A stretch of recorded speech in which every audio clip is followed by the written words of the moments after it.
Welcome to the Ad Nauseam podcast, where classical gourmands everywhere can finally get their fill. Join us for a delectable discussion of Greco-Roman civilization stretching from the Minoans and Mycenaeans through the Renaissance and right down to the present. And now, ladies and gentlemen, here are your hosts, Dr. David Noe and Dr. Jeff Winkle.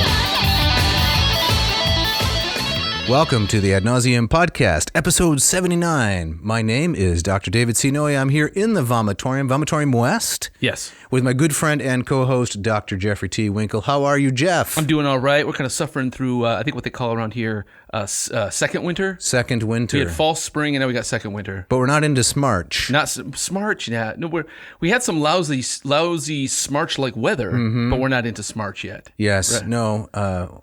Trying to think of a pun for April, but I can't do it. That's a tough one. It is. I was trying to think of like the giant apes. Ape sounds like April. Yeah. But there's nothing there that I can discern. Is it? It's the cruelest month, right? Isn't that what T.S. Eliot said? It is the cruelest month. Yeah, I don't know why. We'd have to bring Robert Mack back in here in order to do something with April, I suppose. Definitely. Well, we definitely have to bring that man back. Oh, he was funny. It was great. That was so much fun. How are we going to live up to that now? I know. We got no place to go. No, we don't. We're a little bit desperate, but we hope it doesn't show. Right. Speaking of desperation and no place to go, listen, avid listener, please. Yes. We have no shout out this week. How did that happen? Because no one sent them in. We received a couple, an interesting one from New Zealand and one from Ohio, which is the best of the Hios as far as I'm concerned. But they weren't in a finished form. You know, we can't just read on the air. This is a professional podcast. That's right. Just some stuff thrown together. Right. So, and we have had some people write to us and interesting things, but we like to do things, like you said, professional. We're not going to just do a shout out and think, right. oh, that person wrote us a note. Let's just shout them out. Yeah, let's just mention their name and whatever they threw together at the last minute. That's how it works. We're a button-up place. We are, right? big time. Cufflinks and everything. Right.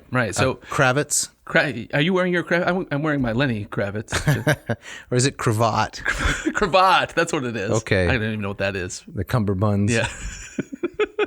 So we need shout outs. Yeah, so write to us and tell us about yourselves. Somebody must be listening, because it's not just, this dear woman in my church that listens to every episode. She's not downloading it 500 times. No. There has to be someone else. Right. So just tap a note. We'll give you those addresses at the end of the episode. Correct. And we want to hear from you. Okay. Right. So what do we got going on today? Today we have a very interesting episode that you, Dr. Winkle, are going to helm for the most part. Yes. You're going to be sitting, at Space Deck 5 or something like that. Yes. You've got the helm, Mr.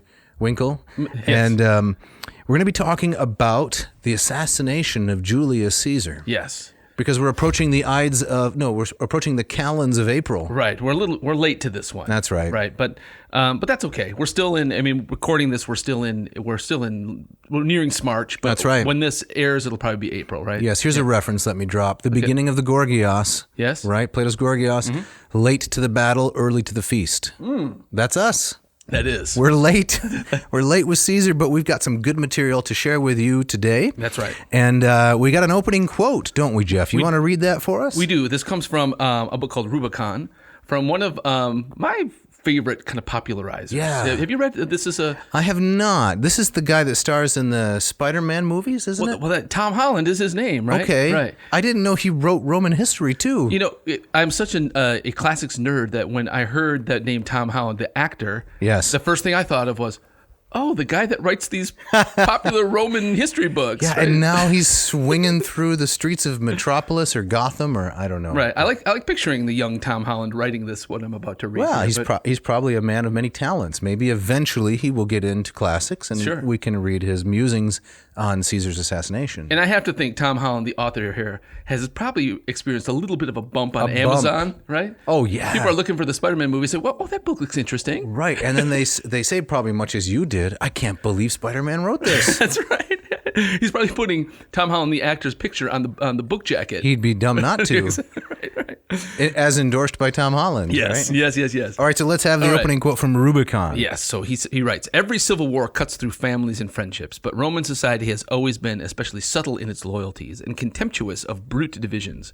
For many citizens, a choice between Caesar and Pompey remained as impossible as ever. Neutrals, of course, lacked even the consolation of knowing that the Republic was being destroyed in a good cause. There was nothing more upsetting to a Roman than to feel deprived of fellowship, of a sense of community, and rather than endure it, he would go to any extreme. But in a civil war, to what could a citizen pledge his loyalty? Not his city, not the altars of his ancestors, not the republic itself, for these were claimed as the inheritance of both sides. But he could attach himself to the fortunes of a general, and be certain of finding comradeship in the ranks of that general's army, and identify in the reflected glory of the general's name. This was why the legions of Gaul had been willing to cross the Rubicon. What, after 9 years campaigning, were the traditions of the distant forum to them compared to the comradeship of the army camp? And what was the republic compared to their general? There was no one capable of inspiring a more passionate devotion in his troops than Caesar. Amid all the confusion of war, it had become perhaps the surest measure of his greatness. Oh, that's really nicely done. Yeah, very well written. It's great prose. It's great prose, and it's got an excellent point. Yes. And it puts me in mind of perhaps a comparison I'd like to make, if you'll allow. And that is, I've read a little bit about the American Civil War. I'm not really a buff, you might say, but... You aspire to be a buff. I aspire to be a buff. Yeah. And one thing that's interesting about the northern side, the Union, is that for the first couple of years, they had no outstanding generals. They had this guy McClellan, Little Mac, right? Yes. And he was kind of a dog as a general, apparently. Very impressive on the drilling grounds, but couldn't win any battles. Whereas the South had this genteel, aristocratic Robert E. Lee, right, who cuts an imposing figure. So the moral and other kinds of political questions aside, in the early days, the South had much better leadership. Yes. It wasn't until much later in the war that you got your Ulysses S. Grant and your Sherman and so forth. Now you have people who are, they turned out to be better than Lee. Yes. And the soldiers rallied around him. So maybe it's a little bit analogous here. Yeah. Exactly. Right. So, don't underestimate the importance of charisma and charm and likability. Kind of those intangibles. That's why you're helming this episode, Dr. Winkle. Oh, well, thank you. Yeah, you're welcome. So what is it that we're giving to the listener today precisely? Well, I remember I brought up maybe doing this episode. Your first thought was, hasn't that been done a zillion times before? But that's my first thought to everything. Right. Well, that is true. Lunch, that's been done before. Yeah, come on. What are we doing here at this restaurant? But, you have a good point, though. I mean, I think if you were to go on YouTube or other tubes and other podcasts and search up the Assassination of Caesar, you'd probably find lots of shows doing this kind of thing. Maybe even it's been done to death. Done to death, right. So the question is, what are us chuckleheads going to bring you to the table, right? Well, I think we're going to bring our charm and our wit. Okay. I think we're going to bring our linguistic acumen.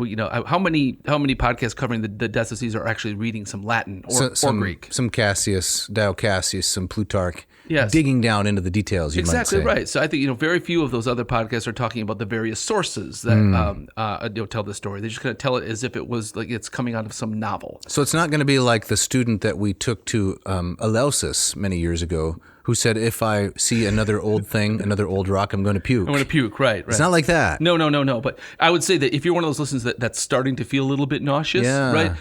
Hang on there. Yeah. Just hang on. We'll help you keep it down. We're going to try to deliver, right? We are going to try to deliver. Okay, right? so I'm about this close to changing the channel, someone might say. Yes, yeah. Over to a slew of Matlock returns. we want to prevent that at all costs. You think anybody knows who Matlock is, Winkle? That's such a dated reference, isn't it? He was played by Andy Griffith, right? He was like a Southern courtroom defense attorney or something. I don't know. A slimmer Perry Mason. Yes, exactly right. Okay. Yeah. So that's what we're going to try to do, and we're going to bring our own kind of fresh flavor to this dusty old topic. All right. Well, let's get right into it then, shall we? All right. So we got to set this up with the political situation. What's happening in the 40s BC when this is all coming to a head. The Holland quote kind of set this up, is that one of the problems in the breakdown of the Republic, or perhaps the main problem, was that you had these legions swearing their allegiance to an individual and no longer to the Republic. Yes, and they are a long, long way from Rome. Yes. If they're in some dim forest, in southern or northern France, who really cares what's happening down in, the sunlit forum in Italy? Right. Who's really going to save your bacon? Exactly. It's Julius Caesar, right. This force of nature. Right. And we know that, the higher-ups and the elites and people like Cicero, they could exchange letters with friends that were at great distance from them. But your ordinary, average legionary, what kind of news are they getting from home? Right. So the army becomes their home. Right. And Caesar becomes their lodestar for everything. Yes. Yeah. Now, officially, there were to be no women or children in the Roman camp. That was the Roman law. But of course, a lot of the Roman soldiers, the legionnaires and so forth. Legionaries. Legionaries, maybe. I hear legionnaires. I think French. I think the disease. Okay. Yeah, the French Foreign Legion, the legionaries. Yeah. I hear Hansen's Diet root beer. I think the disease also, which they used to call leprosy. But so every camp had a large entourage, of common law wives and children, and kind of a traveling carnival that went with the camp. And those people were exposed to great danger if the enemy ever turned their forces toward them. But like you're saying, it was a home away from home for 20 plus years. Right. So Roman in name, but quite different otherwise. Right, a traveling carnival, but without all the, you didn't have your bearded ladies and the tilt-a-whirl. Right. It was much more gritty than that. Yeah, I think so. Right. So, there's a whole other kind of backstory. This kind of breakdown of the Republic, this generals becoming more important than kind of the myth of the Republic had been going on for decades. But they can go listen to our episode with Dr. Watts. Right? Oh, right. Mortal Republic. It was Dr. Ed Watts, right? Yes. Yep. And who covers this period in much more detail. Very well. Yep. So Caesar has been up in Gaul, roughly France-y area. Yep. 58 to 51 BC, about a decade. Yep. He's been there a long time. And he's coming back home. Yeah. 'Cause he has a rival, Pompey, that he needs to deal with, and some serious things need to be sorted out back in the capital. Yep. And for that 8-year period, he's sending missives back all the time, and the aristocracy is getting more and more nervous. Wow, this guy's power is growing, and how are we going to deal with him? Can he be reintegrated into Roman political society? Well, as we found out, no. He can't be. He can't be. But there's also the sense that some of these senators are also thinking, well, if this is the way it's going to go, I'm going to try to get on his good side, right? Or I may be better gather my own troops and make a run at it myself. If this is the new norm, I want to grab the ring for myself. Yeah, right? I don't want to be left out. If everyone's making electric cars, maybe I can be the next Elon Musk. Exactly, right. So 49 BC. Yep. Caesar he's marching with his troops back down the boot of Italy, and he comes to the famous Rubicon River. Yes. Which and why is this important? Why this pause at the Rubicon? Well, it was because the Senate had said, "Here's the boundary, right? The limit."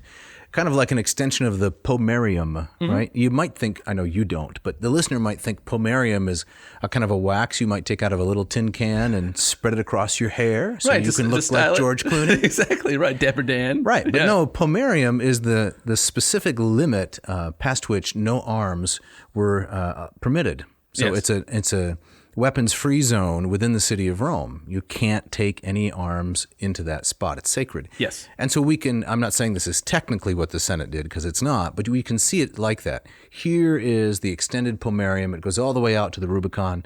Don't cross that, or you are now going to be declared an enemy of the state. Right. But what does he do? He crosses anyway, right? He is said to have said, "Alia Jacta est," the die is cast. Yes, right? Time to play Yahtzee. Time to play Yahtzee, right? And so, and he marches on Rome. Pompey packs up and flees. Yeah, heads off to Brundisium, right? Supposedly, I don't know if this is Plutarch, you might know. The story was Pompey believed, I've mentioned it on the podcast before because I really like it.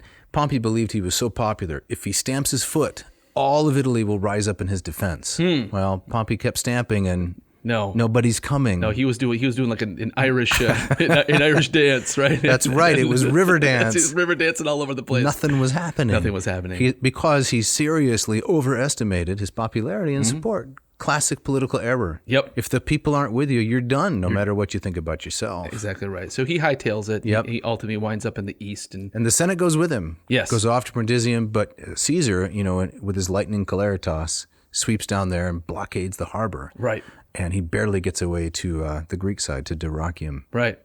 So within a short time, the powers that be in Rome, a lot of them seem to take the position that, well, maybe the best thing to do is just kind of kiss this guy's rear end, and they start kind of awarding him more and more honors and such, and he's ultimately declared dictator perpetuo. Yeah, that's right. So the office of dictator, could we pause for a minute? Please. I mean, you're helming this. I don't want to No, take it away. Harsh the vibe. This is great. But dictator, right, was an official position within the Roman system of government. I think it was a 6-month term. and you took an oath that at the end of that 6 months, I will lay down all of my authority Yes. and return to the life of a private citizen. It was an emergency stopgap, right? Yes, Yeah. and it's it's something that I think the authors of the U.S. Constitution, Madison and others, considered very carefully, because there may come a time when you need someone who's really decisive, and democracies are not good at defending themselves typically because there's too many people with ideas. Yeah. And so this had happened a few times before. Cincinnatus had laid down the dictatorship. Went back to his plow, right? That's right. Yep. And that was Washington's example. I think Quintus Fabius Cunctator, Slowpoke. Yep. He had been dictator and he had laid it down. Sulla, exactly. The difference here is Caesar is declared dictator, forever. Right. In perpetuum. And what that means is he's not going to lay it down. He's not going to lay it down, and for all intents and purposes, in many people's eyes, the Republic, therefore, is dead. It's dead. It's dead. So what does Livy say about this? So Livy famously points to 3 events that he says not kind of the cause of Caesar's or the impetus of Caesar's assassination, but these kind of the last straws. You might say. He says he points to these 3 things that kind of finally tipped it towards a conspiracy that ultimately gathers to off this guy. So the first one is in sometime in the year 45 or 44. Again, the Senate is granting Caesar extraordinary honors. They make a big public show of this. There's kind of a parade, a delegation to the Temple of Venus Genetrix, which is right off the Roman Forum there. And Caesar is waiting for them, and they arrive, and Caesar's in his chair, and he does not get up to greet them. Ooh, the big snub. So can I just ask about what were some of these extraordinary honors for a minute? I mean, we're about the same age. We're almost to that point where we can get the coffee discount at McDonald's. Is that right? Right. You know about this, right? You want to hear something really depressing for me? Oh, I'd love it. Yeah. The other day I was picking up some groceries at the local farm and fruit. Yes. And Trader Joe's with the avocados. The guy's ringing it up, and I see on the screen you can see how much you're paying there. Yeah. The guy just without saying a word, without saying anything, just automatically gave me the senior discount. I saved 67 cents on some limes and sundries. And you don't like? I can tell by the indignation in your face that you didn't care for this. Well, I was amused at the time, but then when I came home and told my family, and they just roared with laughter. The reality sunk in. I didn't like it. Yeah, join the boat. Right. So, have you gotten any mail from the AARP? Oh, once I turned 50, or just on the cusp of turning 50. Oh, it's a deluge. Yeah, ancient Americans requesting privileges. Yeah. Right. So I figured that if I apparently look the part, I might as well take advantage of this. Yeah, live it to the full. Yeah, why not? Go to sleep at 4:00, and so on and so forth. Exactly. Start wearing my pants a little higher. So did Caesar get these privileges? He could pull into any Panera and get a free half a bagel. It was I think it went beyond kind of you're getting your toga dry cleaned, right? But I don't have it in front of me, but I think it's kind of more and more positions within the Republic, which technically should have been voted upon. Yeah, he's Quaestor, he's Pontifex Maximus. Exactly, right. He's all these perpetuo, right? Exactly. And so that kind of stuff, but he doesn't. He receives these honors, but he doesn't bother getting out of his chair. So why not get out of the chair? What's the issue? Well, I mean, we don't know. We don't know, but it's interpreted as kind of a huge snub. And so it's this odd thing. So they're giving these guys all these honors, but at the same time they're kind of going, well, who does this guy think he is? Right. Sitting there in the Barca Lounger and not standing up to greet us. Right. Well, apparently, these are how people manipulate one another. Power plays. Like a long pause before answering a question.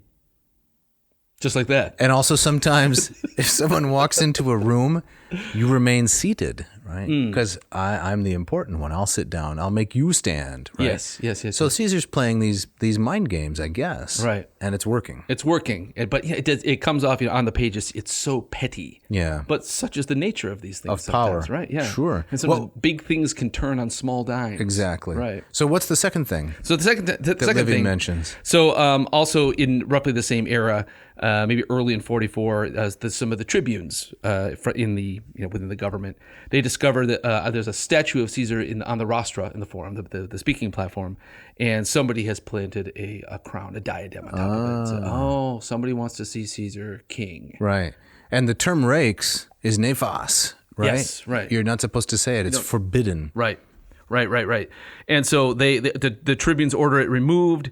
Caesar says, "Oh, you guys, that's a plant. You guys did that just because you have it out for me To discredit him. Discredit him, right? Yep. So it's Be a clever move. it would be a clever move. You could just pick one up at Burger King and Slap it on the statue and- right, exactly. And you have your little tempest in a teapot. That's right. Right. And then also apparently around the same time, Caesar's riding by a crowd and on his horse, and somebody calls up and shouts out, "Hey, there goes Rex." Yeah. Hey Rex, how's it going? Make him king. Yes. So this is really starting to ruffle some feathers. Right. And making some people very, very nervous. Right. And then the third one. The third one that Libby is tells us. arguably the most famous one, Right. probably because this figures in the Shakespeare play. Yeah. Right. This is February 15, 44 BC, and exactly a month before the assassination itself. And the Romans are celebrating the Lupercalia, Of course. which is a really weird festival. It's the Wolf Festival. The Wolf Festival, right? It has something to do with Romulus and Remus and that jazz, but it involved all kinds of certainly to the contemporary eye, odd rituals of men running through the streets wearing kind of wolf cloaks, Right. And not much else, Right. and then having like leather strips and like smacking people to kind of encourage fertility as you do. Yeah. So is this like that Jason Bateman film? Which one? Teen Wolf? Teen Wolf, right? No, this is much better. So right. first it was Michael J. Fox. Yes, he was, and Jason Bateman was Teen Wolf 2. Because they couldn't pay Michael J. Fox or the... He says you can't pay me enough to do that. again. Or the name Fox and the wolf theme was too close. So Maybe it was. Better get a Bateman in here. Right. I think by that time he had gotten Back to the Future. Oh, and he says, bigger I'm money. not slumming it. No, with no. this." Right. So were you going to play the wolf in the third Teen Wolf 3? Were you on tap for that? If or- they had offered to me, I would have jumped at You'd have that. gone for it. It would have gone straight to VHS. Right. But- You should have jumped because, with a senior discount now, it's not going to be a lot of jumping. Right. I feel like I'm feeling there's gonna be a lot of kind of callback to this. Oh, yeah. About this. Yeah. yeah. Right.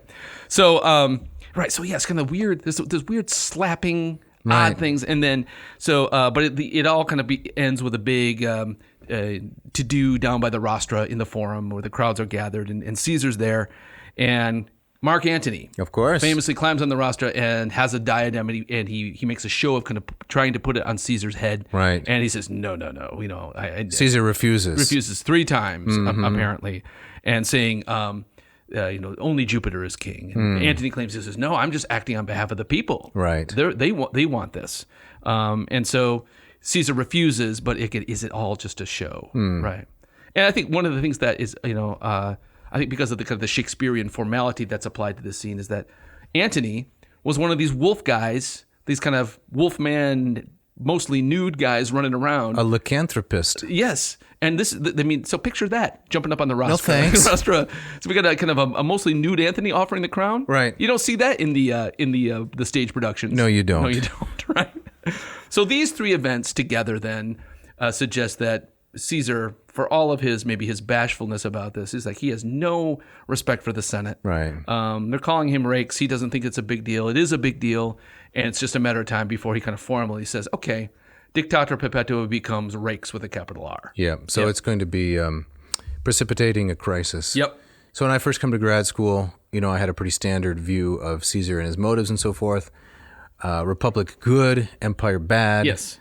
Caesar, threat to liberty. I like freedom and liberty. I'm fairly libertarian in my own thinking about, human society. So Caesar's the big villain. And then I encounter my professor who tells me that, well, there's another way to understand it, and that is that all of these individuals are more like mafiosi, and they're competing for the same prize. And the only thing different about Caesar is he had the boldness to seize it, to grab it. Yes. And I think that, based on our discussion with Dr. Watts and other reading, that's probably closer to the truth. Yeah, I would agree with that. And so you would take, all the talk of libertas and returning to the Republic, more just kind of propaganda.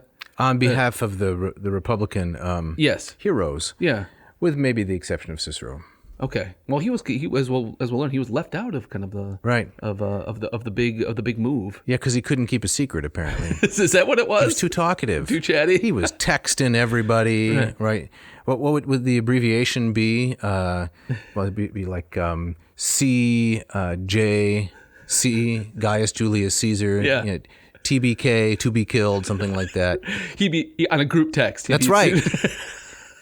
people be thumbing through, the Roman handbook of acronyms. What does this mean? What does he mean? Yeah. Rolling on the forum, laughing out loud. So, Now, you're a Cicero guy. yeah. But my sense of Cicero, too, is that, maybe you couldn't keep a secret, but also didn't really have the stomach for this kind of thing. No, right? I don't think so. No, it was that he didn't have that literal killer instinct that he needed, perhaps. Right. His military service was very slim compared to the other men. Right. That may be something of it. Yes. So we get into the second part here. Yeah. I'd like to hear about the conspiracy. Oh, you woods. All right, let's do it. So, so this apparently, this is Livy's kind of point of view, but the picture I'm sure is much bigger than this. This was enough for guys like Longinus and Brutus. Right. They've heard enough, and so they start to kind of secretly recruit others and saying, we've got to get rid of this guy, and it can't be just us. It can't be just a lone gunman. We can't have a Lee Harvey Oswald. Right. We need a whole group. We need a Jack Ruby. A Jack Ruby. We need a whole crew. We need Ruby and all the. We need Costner, some Cubans and the Boy Scouts and all of this involved. Otherwise, it's not going to look legitimate. Right. So if it's just one person going in there and taking him out, well, then that's just going to cause more trouble. But if we can have a whole group involved now, and it's also by everybody wielding a knife in the group, you're all kind of sworn together in this kind of blood oath. There's no getting out of it. You didn't go for the Costner reference. I missed. I'm sorry. What was the? It's the JFK movie. Oh, that's right. Oh, I hated that movie. It was 92, maybe. Yeah, Oliver Stone, who kind of goes off the rails with the. Kevin Bacon was a part of that movie. He was in that. Oh yeah. Everybody was in that. Joe Pesci was in there. I didn't know that. Yeah. But Robin Williams. No, I don't think he was in there. Of course, the joke was that by the end of that movie, who wasn't involved? Exactly. in the conspiracy. The conspiracy. Right.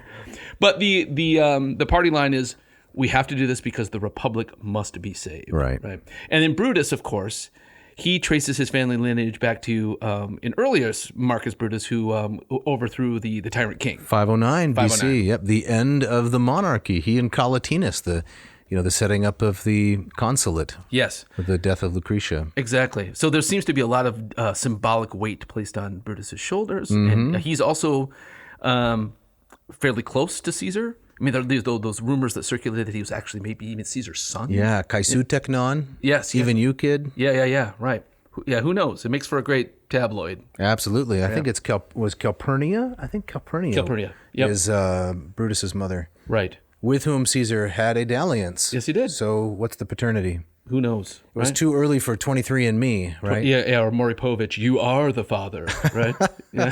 That's from a current affair? Yeah, exactly. Yeah. It's just DNA tests and embarrassing people. Yeah. Right. I need to lay myself down a little challenge here. Okay. Before the end of the episode, I have to think of a good Latin equivalent of a current affair. A current affair, yeah. If the Romans had a tabloid show, what would it be named? Yeah, okay. You're going to work on that in the back of your mind? I'm going to work on it. Okay, all right. I'll be pretending to listen to you, but I'll be scrolling through lists of Latin forms trying to figure out what you've had lots of practice what doing really that, fits. Ignoring me and poor Winkle.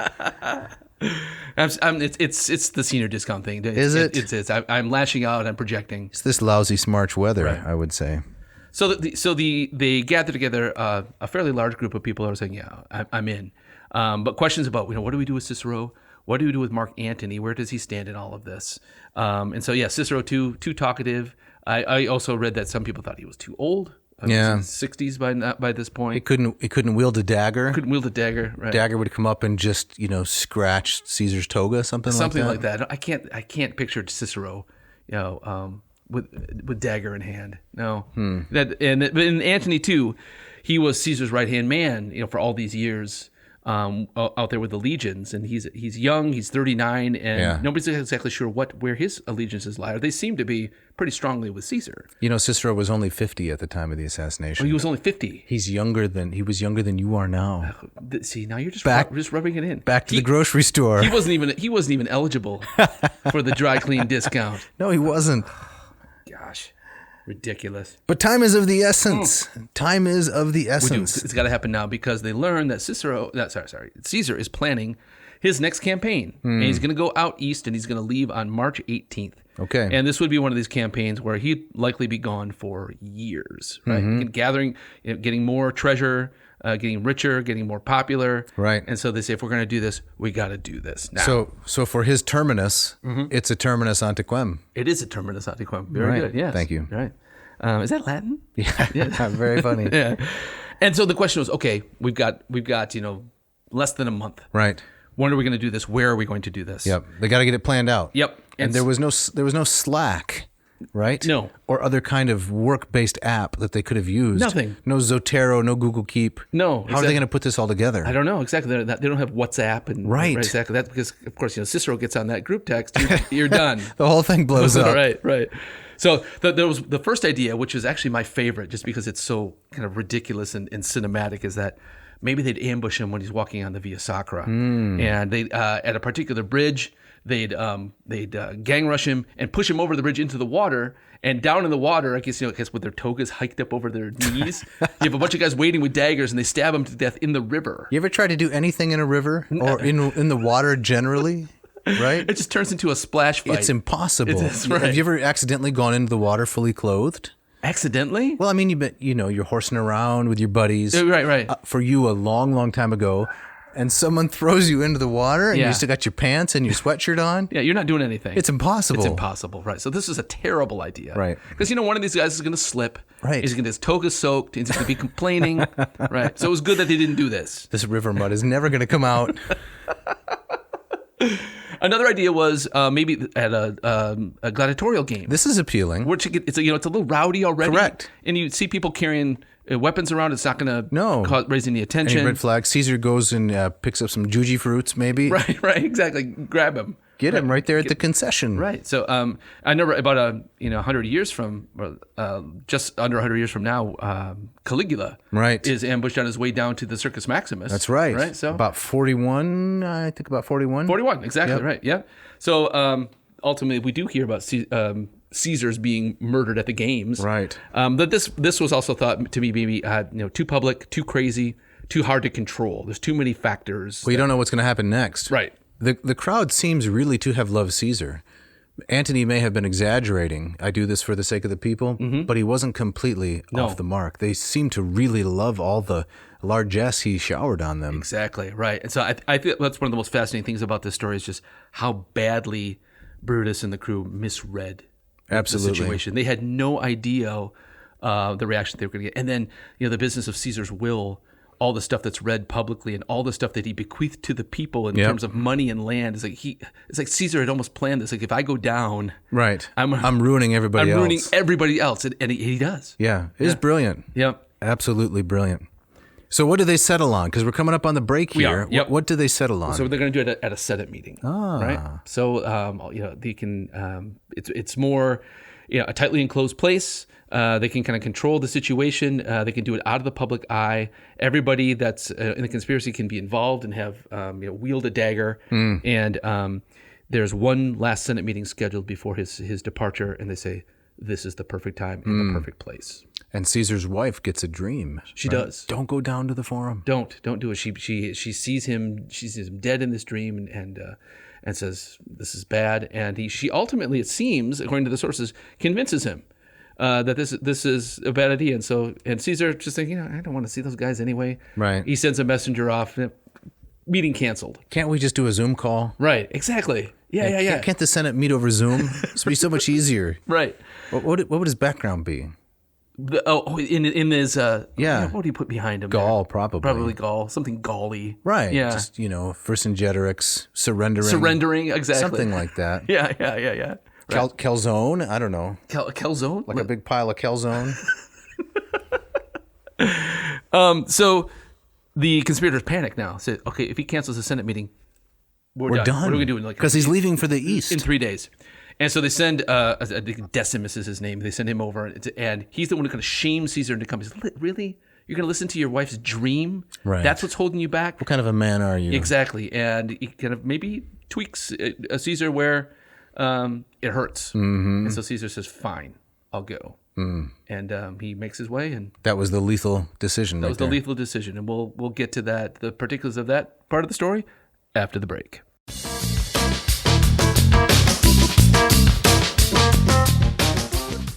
This episode of Ad Nauseam is brought to you by Hackett Publishing, with offices in Indianapolis, Massachusetts, and Cambridge, Indiana. Is that right? No, it's Indianapolis. Did I switch them? Indiana.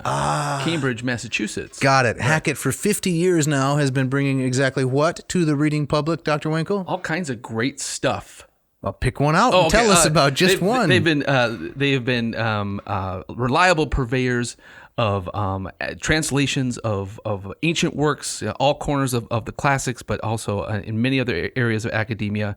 Affordable, digestible, readable, excellent translations for 50 years, and it just keeps on going. It keeps going, yeah. Yep. They've been supporting us from the very beginning with so much generosity, and they got great products. They do. Translations of Ovid's Metamorphoses, the Ambrose translation, if I'm not mistaken. Yes. And the Stanley Lombardo. Yep. Fantastic stuff. They got stuff on Erasmus, if you want to go back and look at Dr. Amphibolus, I presume. Yes. And then you can read along and see the material that's really behind that. That's right. They've got new translations of Aristophanes' Frogs, which we also did an episode on that as well. Is that Meinke? Meineke. Meineke has the new translation, yep. We got a new Aristotle series, several translations of the Republic, Greek tragedy, you name it. Thucydides, yep, it keeps coming. So, listener, if you want to take advantage of the deals we offer here, go to hackettpublishing.com, HACKETT publishing.com, and search their catalog. It's vast. It's vast. So you might want to, be sitting down when you enter into that labyrinth. That's right. Take your time. It's fun to do anyway, but find the text that you want, drop them in your little tote bag. We didn't mention the tote bag. I'm about to. Okay. Let's not get ahead of ourselves. Drop them into the digital tote bag. That's right. And type in the coupon code AN2022. That's right. Ad Nauseam 2022. Yep. Exactly. And you will get 20% off. Just heard from an individual this week, the aforementioned friend down in Ohio. Yes. Who didn't get back to me in time for his shout out. But he took advantage of this. He did. He saved huge on some great resources from Hackett by using our coupon code. That's right. And while supplies last, what else is Hackett giving listeners? Did you mention the free shipping? I didn't. Yeah, so 20% off and free shipping, right? And while supplies last, in honor of the anniversary celebration, you can get your official Hackett Publishing tote bag with orders of $50 and more. Yeah, so you don't want to miss that. Check it out. This episode of Ad Nauseam also brought to you by Ratio Coffee. Ratio Coffee, helmed by our good friend Mark Helwig, right? Yeah, it's the brew child of Mark Helwig. The brew child of Mark Helwig, all the way out there in Portland, Oregon. That's right. Where the werewolves live. Did you grow up saying? I grew up saying Oregon. I did too, because we're Michiganders. Right, and then when I met people from Oregon in college, yes, they said they would not stand for it. It's Oregon. Oregon. I would say Oregon. Oregon. Yeah. I would just mispronounce it just to irritate them. Right, but that's beside the point. What would calm them down in their irritation? Maybe some finely brewed coffee. A good cup of coffee from our friend Mark Helwig. That's right. So I'd like to read a little bit of a review again this week. Yeah, what do you got there? This is from Kim Westerman. This is quite recent, January of 2022, from a website called saveur.com. That sounds a little Frenchy. I don't know. Gallic. SAVEUR. Ratio, saveur.com. Ratio got best overall, the Ratio 6 in the category of home coffee makers. I'm not surprised. Okay. Yeah. So let's read some of the pros that Ms. Westerman said about the Ratio 6. All right. So he says it's a... She says a built-in bloom cycle, a wide, even wetting shower-style head uses regular basket filters, a carafe has a wide enough opening for easy cleaning. Yes. Now, there are some cons. How could that be? Okay. What is it? Listen to this. The plug must be forcefully secured. That's it? That's a con. That's right. That's like buying a bottle of beer and, complaining that the cap has to be removed. Or say, if you buy these pants, they need to be zipped. Yeah. Ooh, that's a big drawback. It is. The other con, again, she says on the expensive side, let's just say slightly less attainable than something from, Dak and Blecker. Right. But you get what you pay for. You do get what you pay for. And we can help you with that. Exactly. That's right. So I have the Ratio 6. You've got the Ratio 8. I do. Both fine machines. Excellent machines. Why did Ms. Westerman and the folks at saveur.com, if I can go back to this just for a minute, why did they choose the Ratio 6 as best in category? Well, she writes, the Ratio 6 is simple to use. It brews a wide range of coffee types consistently well, has a minimalist footprint, and best replicates the manual pour-over style of coffee. Yeah, that's it. That's it. That's it right there. She has encapsulated everything that makes these coffee machines great. Right. So if you want to take advantage of our offer here, go to ratiocoffee.com and you can order either the Ratio 6 or the Ratio 8. Type in the coupon code ANCO, it's Ad Nauseam Coffee, and they will get, what is it again? 15% off. 15% off, right. And, I've spoken to some folks who have one of these, not just you and I. Mm-hmm. They love the machine. They do. So reliable. I've been using mine for going on 3 years now. It looks basically brand new. Yeah. Unchanged after 3 years. Yep. I've had mine for a year and a half now, and it's amazing. Yeah. I use it every single morning. Very reliable. Yeah. So don't hesitate. Check it out. Ratiocoffee.com.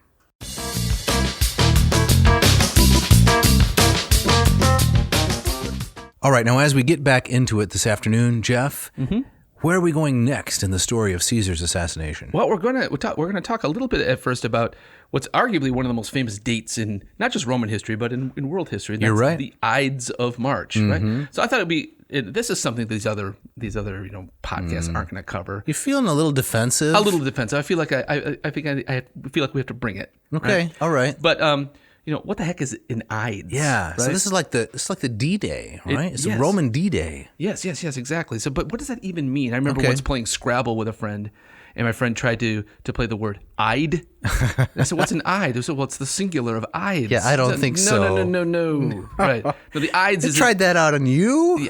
Latin maven? I think he was actually trying to impress me by Okay. his knowledge. But The singular of Ide. right. So the Ides, I thought we could just briefly talk about Sure. how the Roman calendar works. Oh, boy. It's odd. Yes. Right. So they, a lot of the months that we have in our current calendar are taken from the Romans. Yeah, so first, if I can say, Yes. were you headed somewhere else? No, I'm sorry. go please. It used to be the case that March was the first month of the year in the Roman calendar. Yes. Yeah. And one of the reasons that's easy to remember is Mars is the father of Romulus and Remus. There you go. So the Romans, that's my mnemonic device. Yes. So March begins, and this is why September is called that. It's the 7th month if you count from March. Right. October, November, December. Then we inserted 2 more in there, right? July and August. Yeah, they Right. got the names of those months, Sextilis and Quintilis and Sextilis, got changed to Julius and Augustus. Right, which messes up the whole count since we start in January, right? Right. So September, the 7th month, is actually the 9th. Right, but And if so your on and so birthday forth. is in January, that's good. That's good because you don't have to wait as long. Exactly. Listen to the last episode. Right. So, but the way that they would refer to dates, they wouldn't just say, March 1, 2, 3, all the way down to March 31. They would organize their dates to these kind of points within the month. Right. And so the Ides it's the 15th day of the month if your month has 31 days, and it's the 13th day if it doesn't. Right. And there were also, what's the other term? Well, the Calends is the first. Calends is day one. Yeah, then the Nones. The Nones. Which means 9th, but actually isn't on the 9th day. No. It's the 7th in months of 31 days, and it's for no clear reason to me. There are experts in the calendar who can tell us in calendulation. Yes, calendulation. That's the term. Calendologists? Yes, Right. calendulation. Yes. Experts in Roman calendulation. You're not making that up. That's a I'm real- not making it up. Okay, sorry. No, it's the 5th in other months. The Nones is the 5th in other months. So on the face of it, it doesn't make any sense. And No. so they would describe a date as the 3rd day before the Nones of March. Yeah, ante diem, what is it? Nonas. Yeah. Martias. Right. Like that. So to our kind of more A to Z linear, Right. It strikes us as so odd. Yes. The other thing that is going to strike the listener as odd if they don't know this is that the Romans always counted inclusively, right? Yes. So what day of the week is it today, Dr. Winkle? Today is the Just day of the week, not date. Oh, it's Saturday. It's Saturday. Yes. Right. So how many days before Sunday? That would be a 1 day. No, it's 2. 2 because you count Saturday. Right. I mean, when I've tried to teach this to my students, boy, they get up in arms. Let me tell you, they want to assassinate Caesar. Right. Because I say, okay, today's Monday. How many days before Wednesday? And they say 2. I say, no, it's 3. Right. Because you count inclusively. Yeah. You're just going to ignore the rest of Monday like it's over and done. Right. And so it's very jarring compared to the way that when compared to how we think about it typically. Right. Well, it reminds me of describing that that Christ is crucified and he's raised 3 days later. Right. You got to count the Friday. You got to count the Friday. You got to count the Friday. I don't know how it is for you, but we trip up in our family over next. when I say next Friday, it could be Thursday. Yes. And the next Friday is the next Friday that we encounter. Which would be the next day. Exactly. Right. But there are other members of my family who don't like that at all. They always think it means the one after the nearest one. It means next week Friday. I get that. I have to 2 admit, Fridays away. Yeah, that's how I hear it. Is that how you hear it? I do hear it that way. Yeah. So, but it's confusing. It's confusing, innately so. So we have our own issues with our own calendars. We do. Right? Fair enough. All right. So this is the day, last Senate meeting, and this is a very important detail that it's gonna be during a meeting of the Senate, but the Senate is at this time not meeting down in the Forum in the Curia, because that building has burned down a few years before this. Claudius, which would make a great episode. Right. Right. This is Publius Claudius Pulcher. Yes. The pretty boy. Pretty boy. Yeah. But he was a populist and agitator, kind of ruffian. He is murdered on the Appian Way, and his funeral gets out of hand. Yeah. He's the brother of Catullus' Lesbia. Yes. Right. Yes, exactly. Right. And so the people turn the Senate House into a funeral pyre for Claudius, and the thing burns down to the ground. One of the things that Caesar was doing at the time of his death, he was refurbishing the whole Forum, and part of that was to rebuild the Curia. Mm-hmm. But could he just put that on his Lowe's card? Yeah, exactly, right. Right. Oh, he had the 18 months, no interest. No interest. He'd get bonus points, right? Travel miles, right? All that. Do whatever you want to the Forum. Just put it on my card. So the Senate had to meet other places, and they were kind of bouncing around. And the Ides meeting was set for the Curia of Pompey, which is also kind of loaded with symbolic weight. Ironic. Yes, very ironic. Pompey had been dead for almost 2 years now. Yes. He was beheaded in Egypt in 46. Yes, right. But before he had skipped town, he had organized the building of this massive theater complex, which is a huge theater, which was flanked by a long portico. And at the end of it was a little meeting house, a little kind of utility room. Mm-hmm. Right. It's funny when you see later paintings of the death of Caesar. It's in this majestic hall, right, sure, with the 40-foot ceilings.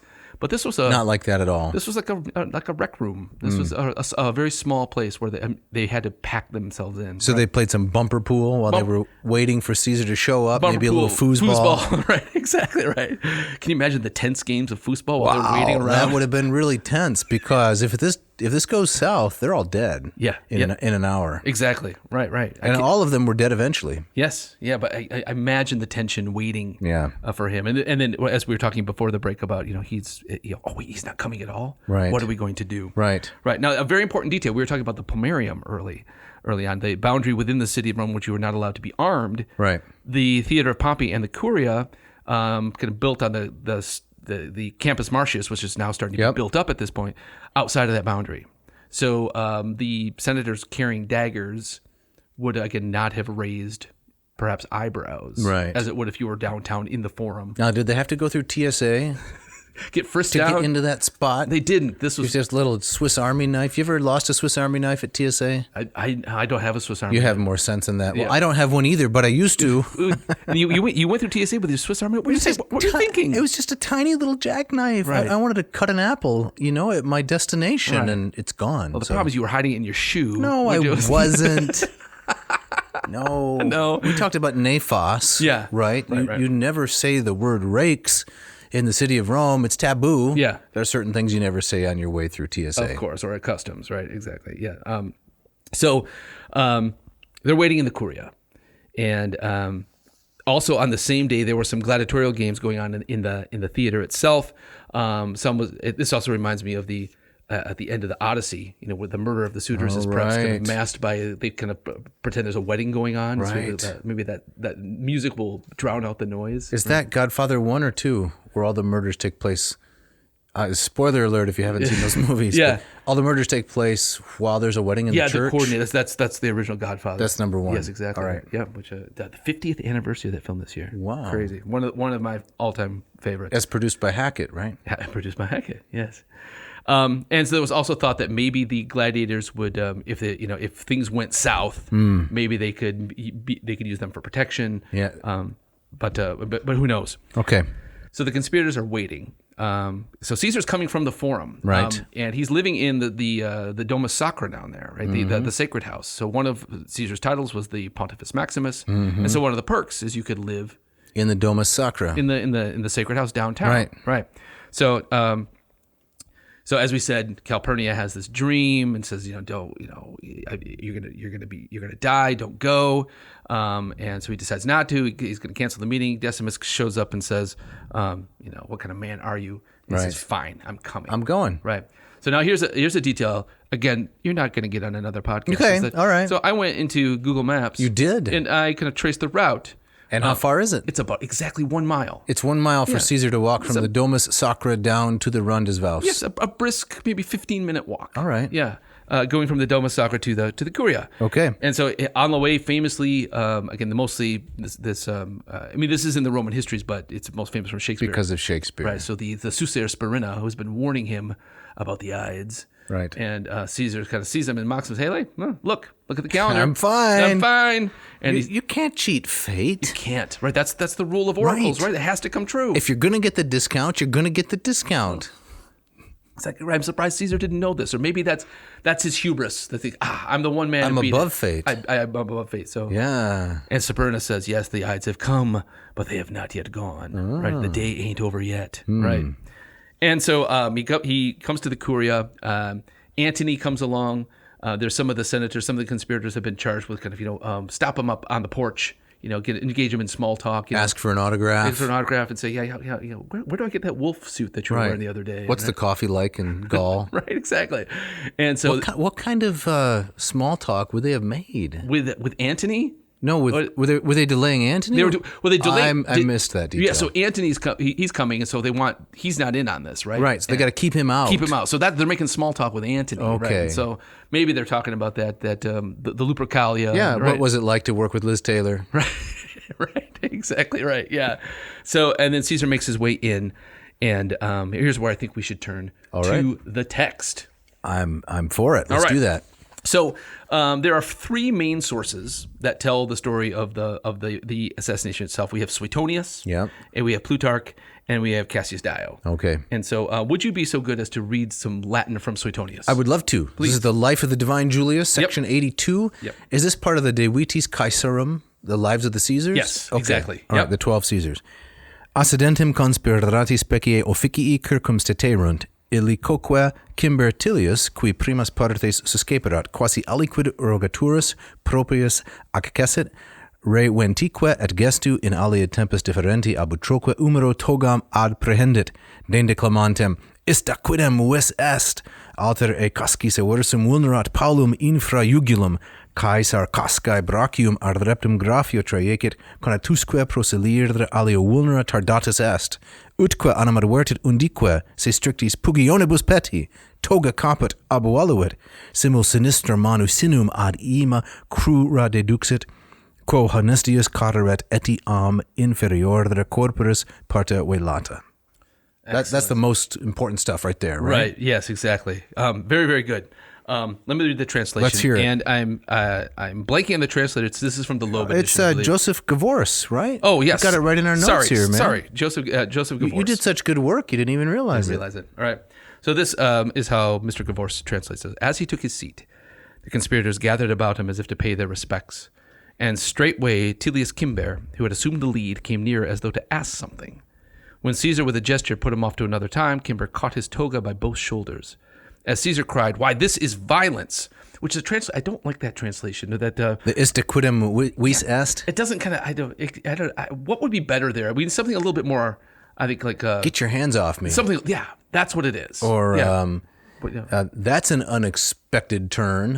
I don't know. Yeah, exactly. What do you think you're doing? What do you think you're doing? Yeah.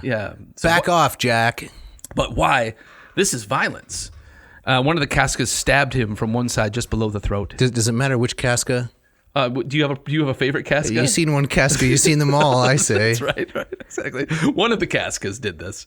Suetonius doesn't seem to bother telling us which one. Just one of them. It's Casca. Caesar caught Casca's arm and ran it through with his stylus, stabbed him through with a pen. That's why I always keep a pen in my coat pocket. To stab somebody? Well, no, self-defense. Self-defense, gotcha. Never mind. Right. I shouldn't interrupt. But as he tried to leap to his feet, he was stopped by another wound. And when he saw that he was beset on every side by drawn daggers, he muffled his head in his robe, and at the same time drew down its lap to its feet with his left hand in order to fall more decently, with the lower part of his body also covered. And in this wise, he was stabbed 23 wounds, uttering not a word, but merely a groan at the first stroke. Though some have written that when Marcus Brutus rushed at him, he said in Greek, "Kai su teknon," even you, my child. Et tu brute? Et tu brute. Right. But Suetonius says that the principal version is that he didn't say a word. Right. He was too concerned about decorum, right. Covering up his lower parts. His body. He didn't want to be left there naked. He wanted to die. He wanted to look good as he went down. Yeah, die with dignity. Right. And all the conspirators made off, so they run for it. And he lay there lifeless for some time until finally 3 common slaves put him on a litter and carried him home. This is my favorite detail, with one arm hanging down. Isn't that just so creepily picturesque? It's a great dramatic touch. It is. So it's just swinging. I believe it happened. Yeah. But even if it didn't, Suetonius has put a really nice touch there. His version is my favorite one of all of these, right?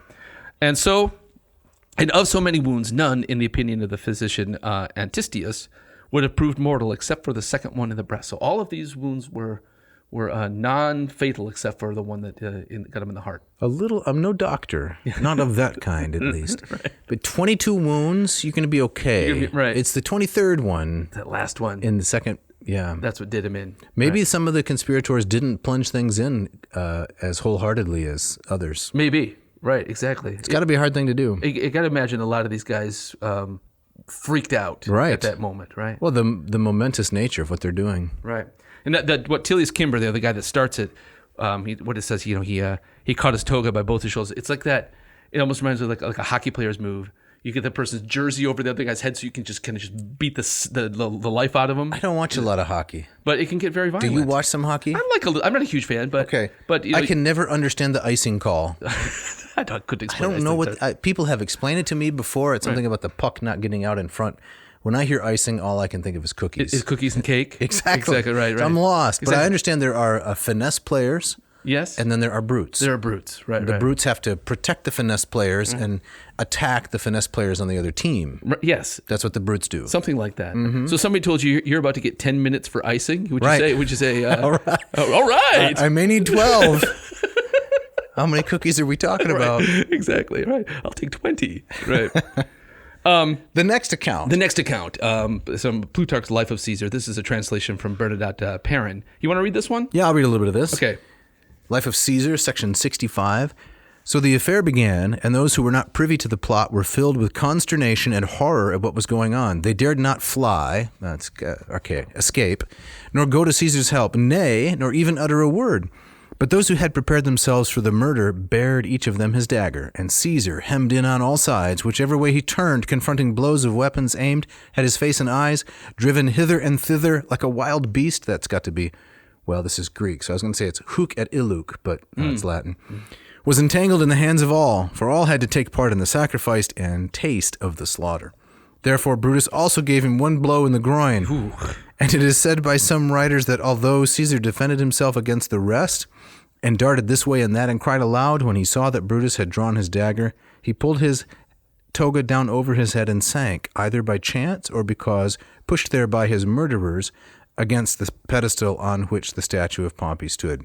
And the pedestal was drenched with his blood, so that one might have thought that Pompey himself was presiding over this vengeance upon his enemy, who now lay prostrate at his feet, quivering from a multitude of wounds. For it is said that he received 23, and many of the conspirators were wounded by one another as they struggled to plant all those blows in one body. It's a lot of friendly fire there. That I believe. That is quite plausible. Right. And so clearly lots of overlap with Suetonius' version, but you notice that Plutarch doesn't mention any specific names except for Brutus. Right. And he also says that when Caesar sees Brutus is involved, he gives up. Yeah. It's that moment. Yeah. I guess because it was personal, or because Brutus is too competent or something. Take the measure of your enemy, kind of. This is done. There's right. no hope. Right. Or maybe he thought, if anybody's going to be on my side, if anybody loves me, it's Brutus. And when he sees rescue me. He's turned, then I'm done. Mm-hmm. If Plutarch doesn't throw in any cascas, not even an extra casca here and there. Right. Yeah. No. You can't tell your one casca from another. They're not even in this. And right? they're contemporaries, near contemporaries, Plutarch and Suetonius. Yes. Exactly. Should we go on with Cassius Dio? Yeah, let's hear this third one. All right, you got this one, right, from Cassius Dio. Translated by one Ernest Carey. Now, when he finally reached the Senate, Trebonius kept Antony employed somewhere at a distance outside. Okay, there, so he's keeping Antony out of the chamber. For though they had planned to kill both him and Lepidus, they feared that they might be maligned as a result of the number they destroyed on the ground that they had slain Caesar to gain supreme power and not to set free the city as they pretended. Now that's at odds with other texts that suggested that they weren't intending to kill Antony. They were going to just keep him at arm's length and kind of see how this would play out. But right, because I believe Cicero even says, if they had only gotten Antony also, we'd be free of the whole mess. Right. Yeah. As for Lepidus, he had set out on a campaign, was in the suburbs. Trader Joe's, doing some shopping out there. I thought of an SUV, probably. Right. Lepidus was, out there picking up some groceries. Yeah. When Trebonius then talked with Antony, the rest in a body surrounded Caesar, who was as easy of access and as affable as anyone could be. And some conversed with him, while others made as if to present petitions to him, so that suspicion might be as far from his mind as possible. And when the right moment came, one of them approached him as if to express his thanks for some favor of the other, and pulled his toga from his shoulder, thus giving the signal that had been agreed upon by the conspirators. That would be Tullius Cimber, right? And Suetonius. Right. Thereupon they attacked him from many sides at once and wounded him to death, so that by reason of their number Caesar was unable to say or do anything, but veiling his face was slain with many wounds. This is the truest account, though some have added that to Brutus, when he struck him a powerful blow, he said, "You too, my son." So it seems that one of the most famous sets of last words of all time probably were not spoken. Right? And if they were spoken, they weren't spoken in Shakespeare's Latin. Did Caesar say to him, Marcus, I'm your father, right? And then kind of like Vader. Right. And then Brutus lets out a scream, No! So let's do that again. And that wasn't believable. Cut. Right? No. You talking to Mishka? No. I'm picturing Mark Hamill playing Brutus. Oh yeah. Oh goodness. No, that's not a good call. Not a good call. Right. So you're saying maybe these famous last words never even happened? Probably not. Right. And certainly not. They were not spoken in Latin. If they were, it would have been in the colloquial Greek. Yeah. At the time, Kaisutaknon. Yes. Right. It's a nice little touch, but right. Maybe not ultimately believable. Right. So let's go on to the aftermath. Right. What happens next? Well, as we mentioned briefly, the conspirators find that they have completely misread the whole situation. They're running through the town with their bloody daggers, screaming, Libertas, and the Republic has returned. Yep. And I think Suetonius talks about how the people start hearing this and they just kind of cower inside and shut their shutters. They don't, and they're expecting the people to kind of pour out, the tyrant, the king is dead. And it's not happening. And so Caesar, he gets his body's cremated in the Forum. You can still see the altar on which his body was burned there, right? And where his temple to his divine genius is raised. And the conspirators have to realize that the people loved him, right? And this is not going anywhere. So the shout "Sic semper tyrannis," yes, thus always to tyrants, right? Right. The Commonwealth of Virginia. It's on the seal. It's on the seal. Yeah. Did the conspirators shout that out as they were dagger plunging? I don't know. Where does that come from? Is that I don't know, but it's part of the lore. Part of the lore, right? Maybe something like that. But the people are having none of it. And so, as we were talking earlier, that Caesar gets his posthumous revenge when his will is read, and his vast, massive fortune involves money for all Roman citizens. He bequeaths a bunch of land kind of across the Tiber, which is the area of Trastevere today, which always just strikes me as so perfect, which is, in Rome, Trastevere is kind of your hip, trendy area, right? And so, Caesar, he has his finger on the pulse already. Yeah. He knows where the hip places are to go, right? And so it's like he gets this revenge beyond the graves, and I mean, it's a whole other story we don't have time to go into, but the conspirators scatter, they go to the east, and kind of one by one, they're killed or commit suicide. Yeah, two of them die at Philippi, of course, the most famous, Brutus and Cassius. Right. And Augustus, right, Octavian, he rounds up the rest. Yeah. For affection for his adopted father, probably likely just from political expedience. Right. Well, this is interesting, speaking of Sic Semper Tyrannis, of course, that's what John Wilkes Booth yelled when he jumped from the balcony at Ford's Theater after shooting Lincoln, right? And Booth, who had played Brutus in Shakespeare's play, and he thought too. I mean, he completely misreads the situation. Oh, yeah. He thought that the South was going to rise up, and the tyrant is dead. And even he keeps this famous little diary. When he's on his run for the 9 days before he's killed. Caught in a barn. And he writes in there, he says, like, he's like, I can't believe this. He says, for the very deed that Brutus was praised for, I am being vilified, Yeah. right? He says, no, that's not what happened, John. So here's a callback to another episode. He really did just die in the barn tonight.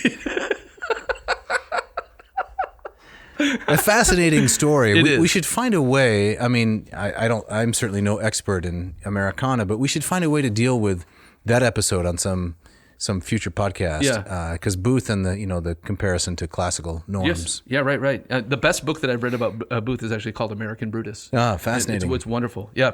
So we're going to do a little Ides and Seek here. Ides and Seek. When we get to the end. Archaeology. Like, so do we know where this curia was? That's what I'd like to know. I love a good death site. Yes, you right? do. Your liminality and Yes. your Gephurus moss, your bridginess. Right. So apparently the site has been found. It's underneath a street, and it's just off this area called the Largo Argentina in Rome, which is famous for its Republican-era temples, Okay. which would have been there when this deed took place. But right where the edge of that park ends and the street begins is thought to be underneath there are the foundations of the Curia of Pompey. And apparently, and I never know what to believe with this, but apparently it's tough. It's So many layers, right? so many layers, but some archaeologists they claim to have, I'm reading here from a NBC News report, have unearthed a concrete structure about 10 feet wide and 10 feet wide by 6.5 feet tall that may have been erected by Augustus to condemn the assassination or to kind of commemorate The spot. sacralize the Right. spot. Right. So you say this is from NBC News? Yeah. I mean, if it were from the New York Times, well, then for sure it'd be reliable. Right. But- Yeah. Right. Exactly. And this is from 10 years ago. Okay. But the area, the Largo, has been, it's been closed for years. It's probably most famously for all the cats in there, right? Yeah. But apparently it's been reopened. You can Okay. visit this. And according to what I've been reading, part of the ultimate plan is to try to open up that part under the street to reveal the site of Caesar's death. Right. It's at the base of the Curia, right? Or the theater? The theater, right? Yeah, kind of the end of the theater complex, right? But there it stands, and who knows if that'll happen in our lifetime? Yeah. Yeah. Well, I'd like to see that. I also want to see the Mausoleum of Augustus. Yes, which is reopened. That is opened. Yes, with apparently kind of a 3D experience. Oh. You can put on the Oculus goggles and kind of see as it was. By the Arapakis Yes. Transtevere, right? It looks really interesting. Mm-hmm. Yeah. Well, we got to get out of here. We do. We got to wrap this up. Yeah. Before we go, you want to tell us a little bit about the Moss method? Yeah, it would be, how should I say this? I'd be a fool not to. Ah, nice. Thank you. Wait, before you do that, Yeah. a current affair. Did you have anything going? yeah. Or we're gonna have to wait for until next time. No, I got it. You got it? Yeah, I'd call it Res Flagitiosa. Res Flagitiosa. Res Flagitiosa. Or you could say De Re Flagitiosa. Yeah. It's, a scandalous event. Yes. A scandalous consideration. I like it. Right. Thank you. Right. I didn't know if you were gonna pull that out, but you did. Well, as your co-host, I have to contribute something to this episode. You did all the hard work. I appreciate it. So tell us about the Moss method. would Yeah, you? sure. So the Moss method is a method I've developed. You're holding the mug right there. That will help you go from neophyte, little or no knowledge, to... Erudite. That's right. So for $2.99, you can go to mossmethod.com. Well, you can go there free, but when you get there, you can see all of my free instruction. Then you can sign up to take the course along with me. You get 40 videos, 40 assignments, quizzes, exams, and perhaps most importantly... The office hours, right? That's right, the Moffus hours. Moffus. We just held some yesterday morning. Read a little bit of the New Testament. We can talk about Plato. We can talk about Herodotus, Homer, whatever you like to help take you along on your Greek journey. So there's really no reason not to be able to say at the end of your life, Kai su teknon. Excellent. Well done. Way to bring it all. Way to Thanks. together. Well, we got people to thank. I got a Latin program too, Jeff. Oh yeah, tell us about that. Yeah, so forget about that. That's all right. LatinPerDiem.com/LLPSI, and you can sign up to study Latin with me, ab initio, from the ground up. Excellent. We go through the Lingua Latina course, and you learn to speak a little bit of Latin, write a little bit of Latin. Again, instructional videos. It's work at your own pace. The price includes a full year of access to me and my expertise via phone, email, text, whatever you like. Excellent. Sounds great. Yeah, check it out. All right. So we got to thank some people. We do. Mishka, our editor, our producer, our Jane of all trades. Jane of all trades. I was going to just say the exact same that thing. right? Yeah. Our Mishka of all trades. Mishka of Thanks all for trades. putting this together so nicely. Yep. Scott Van Zen and Ken Tamplin for the great music. The So rock music. appreciative. It's wonderful. And very importantly, if you want to get a shout out, you got to write to us. Yeah, we need some shouts outs. And you don't have to be a classics person, right? No. You don't have to kind of, I have, in my bio, I have to give something about, No. No. We want real people, Real right? people, yep. This is about popularizing the classics. It's Yes. not about being an expert. Exactly right. So write to Dave at adnauseam.com. Don't forget the V. Or Jeff at adnauseam.com. Don't forget the V. Once again, tell us about yourself. Tell us what you like, what you don't like, and be a part of the program. That's right.